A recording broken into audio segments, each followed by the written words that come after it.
Most riders think their engine will last forever as long as they change the oil and avoid crashes. But here's the uncomfortable truth. It's usually not oil or accidents that kill engines. It's bad RPM habits. It doesn't explode the motor overnight. It just silently grinds away bearings, pistons, and valves until one day it's done. In this video, we're breaking down 7 RPM mistakes that quietly kill motorcycle engines. If you want your motorcycle to reach 100,000 miles or more, stop these habits immediately. Mistake number 7. Revving a cold engine. One of the most damaging things you can do is start your bike cold and immediately rev it high. When a motorcycle engine is cold, the oil is thick and sluggish, and it hasn't yet circulated to the crankshaft, cam lobes, piston skirts, and bearings. Metal parts are also cold and shrunken slightly from thermal contraction, meaning there's extra clearance between them. Hitting high RPM at this stage slams dry, cold parts together under enormous pressure. That friction scrapes off microscopic layers of metal, which build up over time into serious wear. Worse, revving a cold engine causes thermal shock. Components like pistons heat up and expand faster than the cylinder walls, which can scuff the piston sides or warp rings. In this vulnerable cold state, the oil film is thin and the clearances are uneven, making the engine extremely sensitive to abuse. This is why seasoned mechanics emphasize letting oil circulate first. The fix is simple. Start the bike, let it idle gently for about a minute, then ride off smoothly while keeping RPMs low. Don't sit and idle for 10 minutes, but also don't twist the throttle hard until the engine is warm. On cold mornings, wait until your temperature gauge climbs before exploring the upper power band. This one habit alone can dramatically extend the life of your engine. Number 6. Overreving or riding on the rev limiter. At the other end of the spectrum, many riders habitually spin their engines to redline, thinking it shows confidence or uses all the power. While short bursts at redline are fine, living there is extremely destructive. The redline marks the engine's maximum safe RPM, and every extra rotation at that level is beating your rods, bearings, and valves at maximum velocity. Oil struggles to cling to fast-spinning parts and gets flung off bearings, while valve springs start losing control of the valves. This is where valve float happens. The valves fail to close in time, striking pistons and bending or snapping. Many catastrophic engine failures begin as chronic over-revving abuse. Even if nothing breaks immediately, constant redline riding accelerates fatigue, cracks in connecting rods and bearings. Friction heat skyrockets, oil thins out, and wear speeds up dramatically. The smart move is to use the upper rev range sparingly. Shift before the limiter, ideally when power starts tapering off. Stay mostly in the mid-range on most street bikes. That's about 4,000 to 7,000 RPM, where oil flow is strong and stress is lower. Save the redline hits for quick overtakes or track days, not every commute. A good rule: redline is a ceiling, not a cruising zone. Treat it that way and your engine will thank you with years of extra life. Number 5. Lugging the engine. If over-revving is bad, then riding at super low RPM must be safer, right? Actually, no lugging is arguably even worse. Lugging happens when you're in too high a gear at too low an RPM, and you open the throttle hard. The engine chugs, vibrates, and struggles to pull the load because it's firing very few power strokes per second, and each one must do a massive amount of work. This spikes combustion pressure and temperature. Those spikes hammer the pistons, rings, bearings, and connecting rods. It also triggers detonation. The air-fuel mix ignites unevenly, sending shockwaves through the cylinder that can crack the piston ring or pound out bearings. Many riders lug without realizing it, especially on big cruisers or touring bikes. They try to be gentle and keep revs low, thinking it saves fuel or reduces wear. In reality, it does the opposite. The correct fix is to downshift.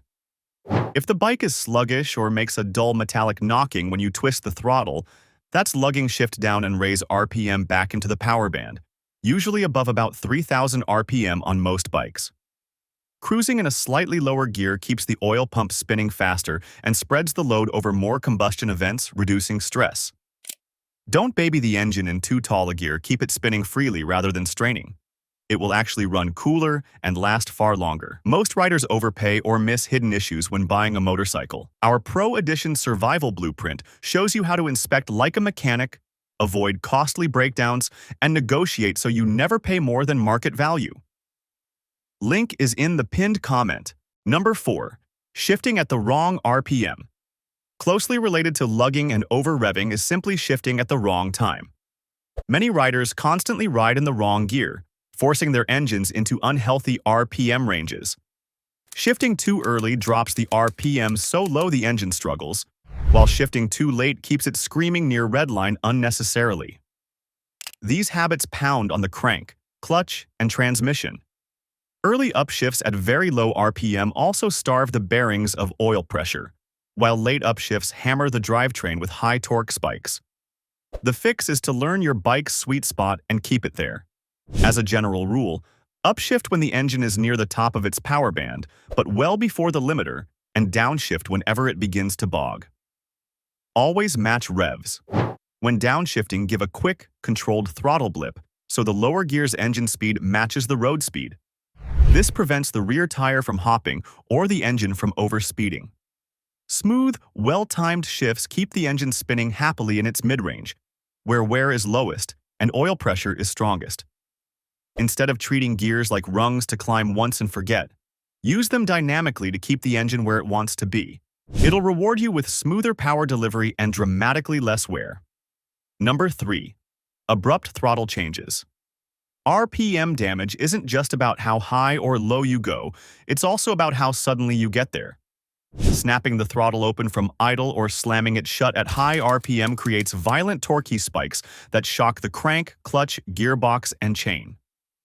These shock loads reverberate through the whole engine, fatiguing parts faster than steady stress would. Many riders do this without thinking of chopping the throttle in panic, or yanking it open to impress friends, but every sudden RPM spike is a mechanical punch. Instead, roll on and off the throttle smoothly. Build power progressively, even if it's quick. If you downshift, blip the throttle gently and precisely to match revs, not with a wild snap. Also, avoid revving the bike high and neutral just for noise. It heats the engine with no load and flings oil away from bearings.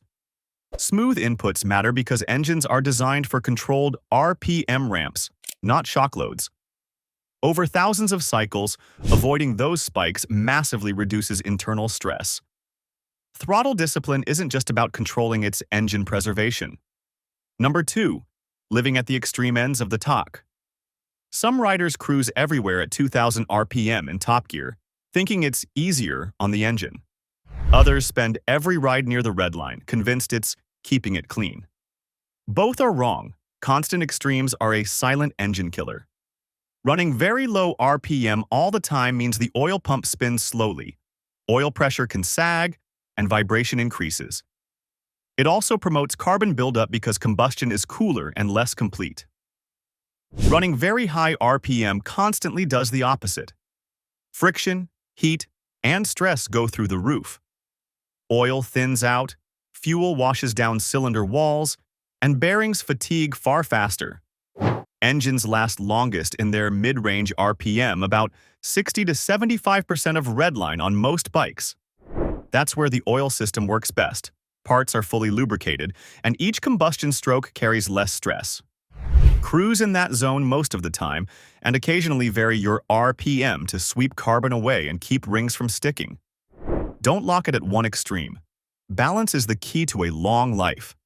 Number 1. Ignoring engine feedback. The final and perhaps most subtle mistake is simply not listening to what the engine is telling you. Every sound, surge, ping, or stumble is a clue, and most riders ignore them. If your engine chugs, pings, or vibrates when you give throttle, it's probably lugging or knocking. If the torque suddenly spikes or drops, or if temperature climbs under load, it's under stress. Pushing through these signs does long-term damage quietly. Good riders constantly adjust based on feedback. If the bike knocks or pings, downshift or ease off. If it's screaming with little pull, upshift. If idle creeps up or the bike stumbles at a certain RPM, check your throttle cables or fueling. Even subtle changes in exhaust note can signal mixture or spark issues that affect engine safety. Treat your tachometer like a vital sign monitor if it acts weird. Fix it now, not later. Ignoring your engine's feedback is like ignoring chest pain during a run. It might not kill it today, but it will eventually. Listen, adjust, and your engine will return the favor with decades of reliable service.